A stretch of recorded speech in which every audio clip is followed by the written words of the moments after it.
You are 15 years old. You live in a neighborhood where the economy died before you were born. The shops on your block are boarded up. The factories your grandfather worked at are parking lots now.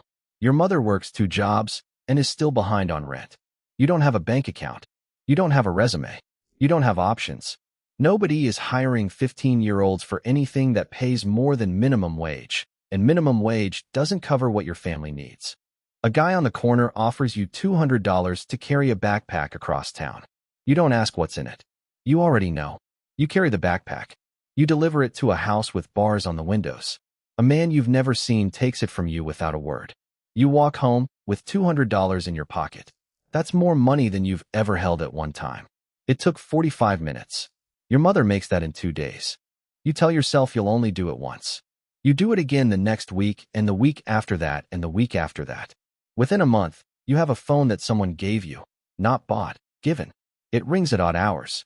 A voice tells you where to go and what to carry. You go, you carry. You don't ask questions.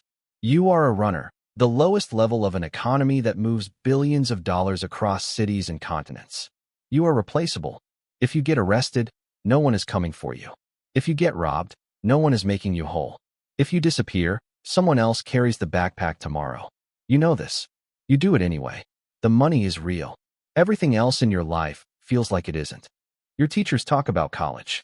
Your counselor talks about career paths. Those words sound like a foreign language. The path you're on doesn't have a brochure. It doesn't have a guidance counselor. It has a phone that rings and a backpack that needs carrying. The lookout. You've been running for 6 months and someone noticed you. Not because you were fast or brave, because you were quiet. Because you showed up when the phone rang, because you didn't talk. Talking is the thing that destroys people in this world faster than anything else. They move you up. You're a lookout now. You stand on corners and in stairwells and on rooftops watching for police. You memorize the unmarked cars, the gray Crown Victorias, the black SUVs with tinted windows, the white vans that park in the same spot for too long. You learn the patterns of patrol routes. You know which officers work which shifts. You know which ones are aggressive and which ones drive past without looking. You carry a prepaid phone with one number in it. When you see something, you send a text, one word, a code that changes every week. That text triggers a chain reaction. Product moves. People scatter. Stash spots are emptied. Corners go quiet. All because a 16-year-old on a rooftop saw a car that didn't belong. You are the early warning system of the entire operation. You are the cheapest and most important piece of the machine. You get paid $300 a week. You stand outside in rain and cold and heat for hours at a time. Your feet ache. Your eyes burn from watching the same streets all day. In the winter, you stand in doorways blowing into your hands, trying to keep your fingers from going numb. In the summer, the concrete radiates heat and the air smells like exhaust and garbage. Nobody thanks you for being out here. Nobody notices you until you miss something. Your friends from school don't understand what you do. You tell them you work at a warehouse. Some of them believe you. Some of them don't ask because they already know. Your mother found the money in your drawer. She didn't say anything. She used it to pay the electric bill. That silence between you is its own kind of contract. You are 16 years old and you already have a job you can't put on a resume. You already have secrets you can't tell anyone. You are already part of something that most people only see on the news. The corner boy. You've earned a spot, an actual territory, a specific block or intersection or housing project entrance where you sell product directly to customers. This is retail. You are a salesman. Your product is packaged in small bags or vials or foil wraps. You know the prices. You know the regulars. You know the difference between a customer and a cop and an addict who will say anything to get a front. You work a shift, usually 10 hours, sometimes 12. You stand in the same spot and wait. The customers come to you. Some drive up in nice cars from the suburbs. They keep the windows up until the last second. The transaction takes 8 seconds. Money in, product out. They drive away without looking at you. You are invisible to them, a vending machine with a pulse. Some customers walk up. They look worse every time you see them. Thinner, older, skin turning gray, teeth missing, eyes that stopped focusing on anything real a long time ago. You recognize what your selling does to people. You see it standing right in front of you every single day. You learn not to think about it. Thinking about it doesn't change anything, and it makes the job harder. You make $500 to $800 a week. It sounds like a lot. It isn't. The hours are brutal. The exposure is constant. You are the most visible part of the operation. You are the first person arrested when the police decide to make a sweep. You've been arrested twice already. The charges were minor: possession, intent to distribute. You did 30 days in county the second time. It felt like an initiation. When you got out, your spot was waiting for you. That told you something about how the organization sees you. You are valuable enough to hold a spot for, not valuable enough to protect from arrest. You are 18 now. You have a record. That record will follow you for the rest of your life. Every job application, every background check, every interaction with police from this point forward starts with them running your name. The straight world closed a door on you. You barely noticed because you were already facing the other direction. You buy things for your younger brother. New shoes, a game console, stuff your mother could never afford. He looks up to you. He doesn't know what you do, but he sees the results. You worry about that sometimes. You worry that he's watching and learning. You worry that in a few years he'll be standing on this same corner. You push that thought away. You have customers to serve. The stash house manager. You're off the street now. No more standing on corners in the cold. You manage a stash house. It's an apartment in a building where nobody asks questions. The neighbors either don't know or don't care or are too afraid to say anything. Inside the apartment is product, cash, scales, packaging materials, and a safe bolted to the floor. Your job is inventory. You weigh the product that comes in. You package it for distribution. You hand it off to the corner boys who come by at scheduled times. You count the money they bring back. You make sure the numbers match. When they don't match, you report it. What happens to the person who shorted the count is not your problem. You keep meticulous records, not on paper, never on paper, in your head. You know how much product came in and how much went out. You know how much cash should be in the safe at any given moment. You are an accountant for an organization that exists entirely off the books. You sleep in the apartment 3 nights a week. You keep a handgun under the mattress. You've never fired it. You hope you never have to.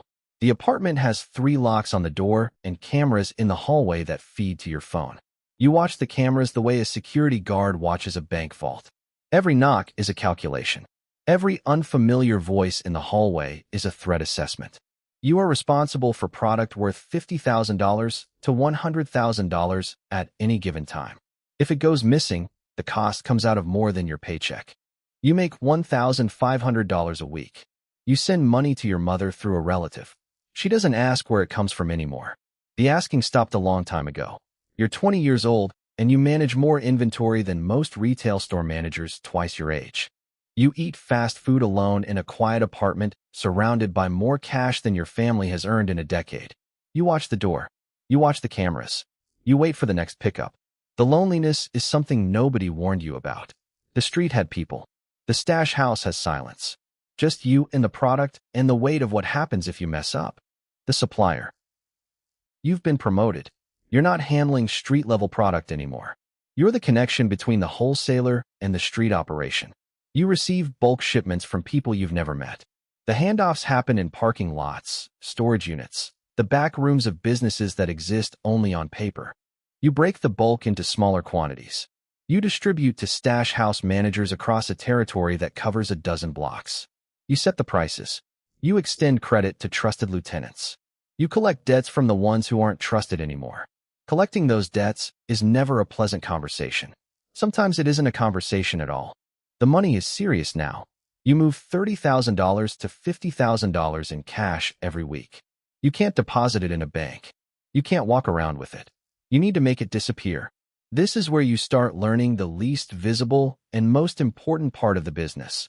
How illicit cash gets pushed toward the appearance of legitimacy, through structuring, through people paid to handle deposits, through cash-heavy front businesses like laundromats, car washes, restaurants, and nail salons that can absorb extra revenue without raising suspicion. You are learning the most important skill in the shadow economy. Not how to sell drugs, how to wash money. The drugs are the easy part. Any corner boy can sell drugs. Making the money look legitimate separates the amateurs from the professionals. You have a lawyer now, not a public defender. A real attorney who charges $400 an hour and knows exactly what you do. He never says it out loud. He refers to everything as your consulting business. You have started dressing differently. You drive a modest car on purpose. You don't wear jewelry. You don't post on social media. The guys who flash cash are the guys who get noticed. Getting noticed is how you get indicted. You are 24 years old. You already understand something that most people never learn. Wealth and the appearance of wealth are opposites. The richest people in the shadow economy look like they work at a car dealership. That is entirely the point. The lieutenant. You run an entire section of the operation now. Multiple blocks, multiple stash houses, dozens of people who answer to you. You are responsible for revenue. You are responsible for discipline. You make sure the supply chain flows smoothly from the top to the street. You make sure the money flows back up without gaps or leaks. You hold meetings in the back of a barber shop. You never use the same location twice in a row. You speak in codes that change monthly. Your phone is a burner that you replace every 2 weeks. You have 3 phones at any given time, and only you know which one is for what. You manage personnel. This is the part nobody talks about. You hire people, fire people, promote people, discipline people. You resolve disputes between corner boys over territory. You deal with workers who skim from the product. You deal with workers who develop habits.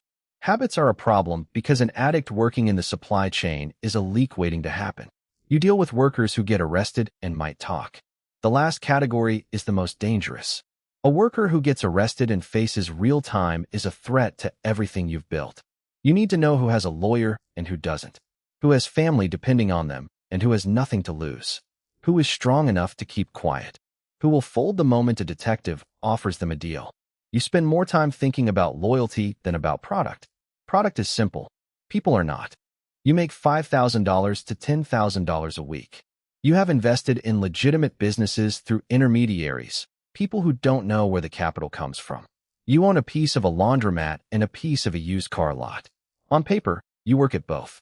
In reality, you've never operated a washing machine or sold a car. You file taxes. You report income. You are building a life that can withstand scrutiny. You are 28 years old. Everything you have can disappear in the time it takes a federal agent to knock on your door. You know that. You've always known that. You just don't think about it during business hours. You go home at night to an apartment that looks normal. There are dishes in the sink. There's a TV playing something you're not watching. You sit on the couch and your mind runs through the day's numbers. Who picked up? Who dropped off? Who was late? Who looked nervous? Nervous people are a problem. Nervous people make mistakes. Mistakes draw attention. Attention draws law enforcement. You think in chains like this now. Every small thing connects to a bigger thing, and every bigger thing connects to a consequence. You can't turn it off. You're not sure you'd want to. The wholesaler. You don't touch product anymore. You haven't touched it in years. You are several layers removed from the street. Between you and the corner boy, there are 4 or 5 people. Each of them knows only the person directly above and below them. That's by design. If the bottom falls out, the damage stops before it reaches you. You purchase product in bulk from sources that operate on an international scale. You don't know exactly where it comes from. You know it crosses a border. You know it passes through multiple hands before it reaches you. You buy in quantities measured in kilograms. You sell in quantities measured in pounds and ounces. The markup at each level is where the money multiplies. You bought it for $20,000 a kilogram. By the time it reaches the street, it generates $100,000 in revenue. You are in the import and distribution business. You have legitimate businesses now, not fronts. Real businesses, a construction company, a real estate portfolio, a restaurant that actually serves food and turns a profit. These businesses employ real people who do real work. They have no idea that the startup capital came from a field in another country. You are a businessman. You attend community events. You donate to charities. You sponsor little league teams. The neighborhood knows you as a success story, a local kid who made it. Nobody asks how. The few who know don't talk. You meet with your lawyer once a month. You meet with your accountant once a week. You have a financial advisor managing a portfolio that looks entirely clean. You pay taxes on every dollar that flows through your legitimate businesses. The IRS is more dangerous than any rival. You learned that years ago. The men who get taken down by competitors go to war. The men who get taken down by the government go to prison for decades. You fear the government more than you fear anyone on the street. You are 34 years old. You have been in this game for almost 20 years. You got in because you had no options. You stayed because the options it created were too good to walk away from. You have a wife now. She knows you work in construction and real estate. She doesn't know the rest. You intend to keep it that way. You have a daughter who is 6 years old. She thinks you're a normal father. Sometimes when she hugs you, you feel something crack inside your chest. You don't know what to do with that feeling, so you push it down and go back to work. The money man. You are not part of the drug trade. You never were. You have never held a bag of product in your life. You have never stood on a corner. You don't know the names of corner boys or stash house managers. You know numbers. You know systems. You know how to move money across borders in ways that leave no trail. You are a financial architect for the shadow economy. You went to university. You studied finance or accounting or international business. You worked at a bank for a few years. You learned how the legitimate system works from the inside. Then someone made you an offer that your bank salary couldn't compete with. Your clients are wholesalers, cartel affiliates, arms dealers, human traffickers. You don't judge them. You don't ask about the source of their funds. You ask about the amount. You ask about the destination and the timeline.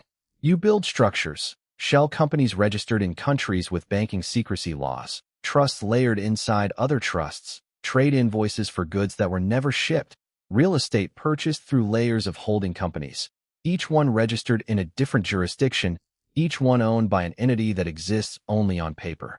You charge a percentage, usually 8 to 12%. On the volumes you handle, that percentage makes you very wealthy. You live well, not extravagantly. You live in a nice house in a nice neighborhood. Your children attend private school. Your wife thinks you work in international finance. She's not wrong. You do work in international finance, just not the kind that shows up in the Wall Street Journal. You speak 3 languages. You have bank accounts in 7 countries. You have passports from 2 countries and residency in a 3rd. You are always 72 hours away from disappearing if you need to. You have a bag packed in a closet. Inside it is $50,000 in 3 currencies and documents under a name that is not your own. You have never used it. You maintain it the way other people maintain fire insurance. You hope you'll never need it. But this business has a way of making the impossible suddenly very real. You have nightmares sometimes, not about violence. You've never been violent. Your nightmares are about spreadsheets, about a number that doesn't add up, about a transaction that got flagged, about a knock on the door at 6 a.m. from men in suits holding warrants. You wake up and check your phone. No alerts, no missed calls. You go back to sleep. Tomorrow you have a meeting with a client who needs to move $3 million out of the country by Friday. You'll find a way. You always find a way. That's what they pay you for. The kingpin. You control a network that spans a region, maybe several cities, maybe an entire state, maybe a corridor that runs from a border to a distribution hub 1,000 miles north. You are the person that law enforcement builds task forces to find. Your name is on a whiteboard in a federal building somewhere. Agents have been tracking your organization for years. They have wiretaps and surveillance photos and confidential informants. Those informants are working their way up the chain trying to reach someone who can identify you. They haven't reached you yet because you don't exist, not in any way that connects to the operation. You own nothing in your own name. You communicate through layers of intermediaries. You have not personally given an order to anyone in the supply chain in over 5 years. Your instructions move through trusted people who interpret your wishes and translate them into action. If every person between you and the street were arrested tomorrow, not one of them could identify you in a courtroom. That is not an accident. That is architecture. You built this system over 15 years. You studied the people who came before you. You learned from their mistakes. The ones who got caught were visible. They were arrogant. They trusted the wrong people. They couldn't resist the pull of the lifestyle, the houses, the cars, the women, the reputation. You resist it. You live modestly. You drive a car that's 3 years old. You attend church. You coach your daughter's soccer team. The parents on the sidelines think you're a businessman. They're not wrong. You just operate in a market that doesn't have a stock ticker. Your net worth is somewhere between $20 million and $60 million. It is spread across so many instruments and entities and jurisdictions that even you would need a week to calculate the exact number. You sleep well most nights. Some nights you don't. Not because of guilt. You dealt with guilt years ago. You locked it in a room and lost the key. The sleepless nights come from knowing how this ends for people like you. Prison or death. Those are the only 2 exits. Nobody retires from this. You tell yourself you'll be the exception. Everyone tells themselves that. You have a routine. You wake up early. You exercise. You eat breakfast with your family. You drive your daughter to school and wave at other parents in the drop-off line. You go to your office at the construction company and you take meetings and sign documents and return phone calls. To anyone watching, you are a successful small business owner living a quiet life. No one is watching. That's the whole point. The most powerful people in the shadow economy are the ones nobody suspects. The ones who blend in completely. The ones who understand that power and invisibility are the same thing. The ghost. You got out. That's what you tell yourself. You transferred operations to a successor 3 years ago. You moved to another country, a place with warm weather and no extradition treaty. You live in a house behind a wall. The wall has cameras. The cameras feed to a monitor in your bedroom. You watch the gate the way you used to watch the street. Old habits don't die. They just find new objects. Your money is clean now. Most of it. It has been cycled through so many businesses and accounts and investments that tracing it would take a team of forensic accountants a decade. You own property in 3 countries. You own businesses that employ people who have never committed a crime in their lives. You pay taxes in your new country. You are a model resident. You donate to local hospitals. You attend dinners with politicians who smile and shake your hand and never ask where you came from. They don't want to know. You don't want to tell them. But you are not free. You carry a phone with numbers for people you haven't spoken to in years. People who could identify you. People who might talk if the right pressure was applied. Every time your phone buzzes with a news alert about an arrest or an indictment in your old city, your chest tightens. You scan the names. You look for connections. You calculate distances between the person arrested and the person who could name you. You do this math constantly. It never stops. It runs in the background of your mind like software you can't uninstall. Your daughter is in college now. She thinks you made your money in real estate. She's proud of you. She tells her friends her father is self-made. She's not wrong. You built everything from nothing, just not the way she imagines. You wonder sometimes if she'll ever learn the truth. You wonder what that truth would do to the way she looks at you. You think about that more than you think about prison. Prison is an abstraction. Your daughter's eyes are not. You are 52 years old. You have been part of the shadow economy for over 30 years. You started carrying backpacks at 15. You have employed thousands of people. You have moved more money than some countries generate in a year. You have built systems that will outlast you. Networks that run without your name attached to any of them. You have destroyed lives, not with your hands, with your decisions. Every bag that moved through your network ended up in someone's body. Every dollar you earned was pulled from a community that couldn't afford to lose it. You know this. You have always known this. You don't let yourself sit with it for too long. The weight of it would crush something you need to keep intact just to function. Somewhere in a city you left behind, a kid is standing on a corner. He's 15 years old. He's holding a backpack he didn't pack. Someone offered him $200, and he said yes, because $200 is more than his mother makes in 2 days. He doesn't know what he's part of.